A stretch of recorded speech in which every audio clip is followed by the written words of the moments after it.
ಓಹೋ, ನೀವ್ 3 ಜನ ಬೆಳಗ್ಗೆನೆ ಆಟಾಡಕ್ ಶುರು ಮಾಡ್ಬಿಟ್ರಾ? ನೀವು ಇಲ್ ನೋಡ್ತಿದ್ದೀರಲ್ಲ, ಈ ದೊಡ್ಡ ಹುಡುಗಿ ಹೆಸರು ಮೀನು. ಆಮೇಲೆ ಇಲ್ಲಿರೋ ಈ ಚಿಕ್ಕ ಹುಡುಗಿ ಹೆಸರು ಪುನ್ನು. ಆಮೇಲೆ ಈ ತರ 4 ಕಡೆ ಸುತ್ತಾಡ್ಕೊಂಡು ಇವ್ರ ಜೊತೆ ಆಟಾಡ್ತಿರೋದು ಯಾರ್ ಗೊತ್ತಾ? ಅದೇ ಮಿಟ್ಟು ಗಿಳಿ. ಒಂದ್ ದಿವಸ ಮೀನು ಅವ್ರ ಅಪ್ಪ ಅಮ್ಮ ಬೆಳಗ್ಗೆನೆ ಹೊಲದ್ ಕೆಲ್ಸಕ್ಕೋಸ್ಕರ ಅವ್ರ ಹೊಲಕ್ ಹೋಗ್ತಿರೋವಾಗ ಅವಾಗ ಮೀನು, ಪುನ್ನು ಹಾಗೂ ಅವರ ಚಿಕ್ಕ ಗಿಳಿ ಅವ್ರ ಅಜ್ಜಿ ಜೊತೆನೆ ಯಾವಾಗ್ಲೂ ಇರ್ತಿದ್ರು.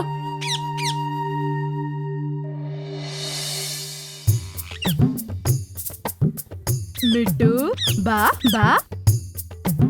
ಮಿಟ್ಟು ಬಾ ಬಾ.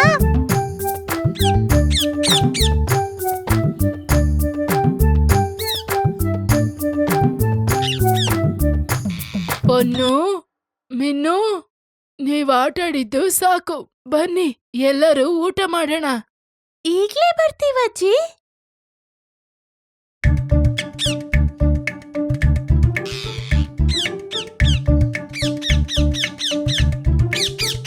ಮಿಟ್ಟುಗೆ ಹೊಟ್ಟೆ ಹಸಿತಿಲ್ವಾ ಏನು?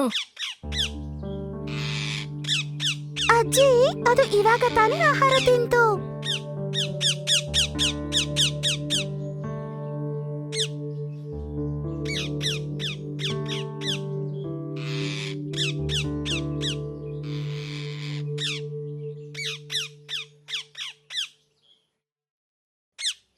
ಆಮೇಲೆ ಆ ಮಿಟ್ಟು ಗಿಳಿ ಮರದ ಮೇಲೆ ಕುತ್ಕೊಂಡಿರೋವಾಗ ಅದು ಆಕಾಶದಲ್ಲಿ ಚೆಂಬು ಅನ್ನೋ ಗರುಡ ಹಾರ್ತಿರೋದನ್ನ ನೋಡುತ್ತೆ.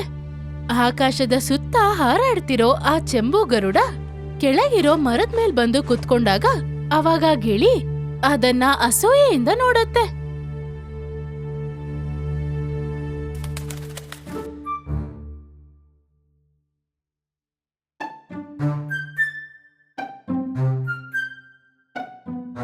ಚಂಬಾ, ನೀನು ಪಕ್ಷಿ ಮತ್ತು ನಾನು ಪಕ್ಷಿ ಅಲ್ವಾ? ನೀನು ಮೋಡಗಳ ಮೇಲೆ ಹಾರ್ತೀಯ, ಬೆಟ್ಟಗಳ ಮೇಲೆ ನೀನು ಗೂಡು ಕೂಡ ಕಟ್ಕೋತೀಯ. ಆದ್ರೆ ನನ್ ಕೈಯಲ್ಲಿ ಮಾತ್ರ ಮೋಡಗಳ ಮೇಲೆ ಹಾರೋದಕ್ಕೆ ಆಗೋದಿಲ್ಲ. ನನ್ನ ಪ್ರೀತಿಯ ಕುಂಜಿಗಿಳಿಯೇ, ದೇವ್ರು ಎಲ್ರಿಗೂ ಕೂಡ ಪ್ರತಿಭೆಯನ್ನ ಕೊಟ್ಟಿದ್ದಾರೆ. ನಾವು ಅದನ್ನ ಹುಡುಕ್ಬೇಕು ಅಷ್ಟೇ.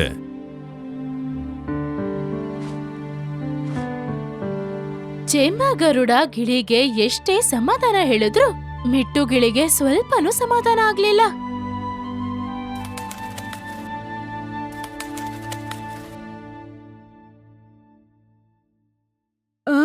ಅಜ್ಜಿ ಅಜ್ಜಿ ಅಜ್ಜಿ, ನಿನಗೆ ಏನಾಯ್ತು? ಓ, ಏನೋ ನಡೆದಿದೆ ಅಂತ ಅನ್ಸುತ್ತೆ. ಪೊನ್ನು ಮತ್ತು ಮಿನ್ನು ಯಾಕೆ ಅಳ್ತಿದ್ದಾರೆ? ಒಳಗಡೆ ಹೋಗಿ ನೋಡ್ಲೇಬೇಕು.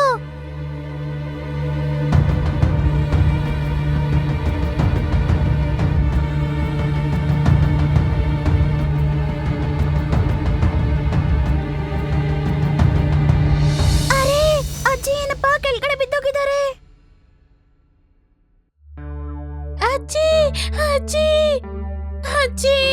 ಅಜ್ಜಿ, ಅಯ್ಯೋ ಅಜ್ಜಿ, ಅಜ್ಜಿ,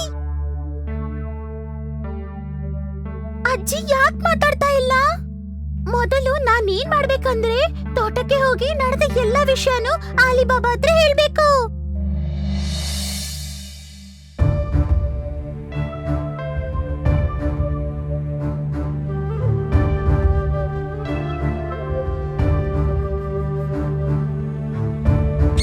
ನೋಡು, ಇದು ನಮ್ಮ ಕುಂಜಿಗಿಳಿ ಅಲ್ಲ ತಾನೇ?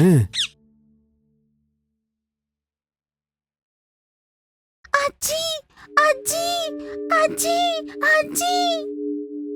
ಇದು ಅಜ್ಜಿ ಅಜ್ಜಿ ಅಂತ ಹೇಳ್ತಾ ಇದೆ. ಮನೆಯಲ್ಲಿ ಏನಾದ್ರೂ ಆಗ್ಬಿಟ್ಟಿದೀಯಾ? ಹಾ, ಬೇಗ ನಡೀರಿ. ಸರಿ, ಬೇಗ ಹೋಗೋಣ.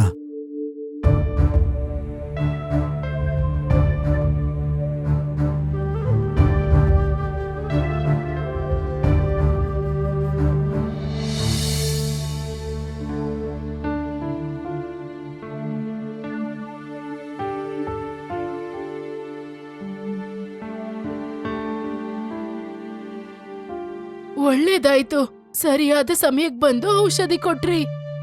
ಇಲ್ಲ ಅಂದ್ರೆ ನನ್ ಪ್ರಾಣನೇ ಹೋಗಿರೋದು. ಆದ್ರೆ ನನಗ್ ಹುಷಾರಿಲ್ದೆ ಇರೋದು ನಿಮಗೆ ಹೇಗ್ ಗೊತ್ತಾಯ್ತು? ಇದು ನಮ್ಮ ಕುಂಜಿಗಿಳಿಯಿಂದ ಆಗಿದ್ದು. ನಾವು ಕೆಲಸ ಮಾಡ್ತಾ ಇದ್ದ ಜಾಗಕ್ಕೆ ಬಂದು ಅಜ್ಜಿಗೆ ಹುಷಾರಿಲ್ಲ ಅಂತ ಸಿಗ್ನಲ್ ಕೊಡ್ತು.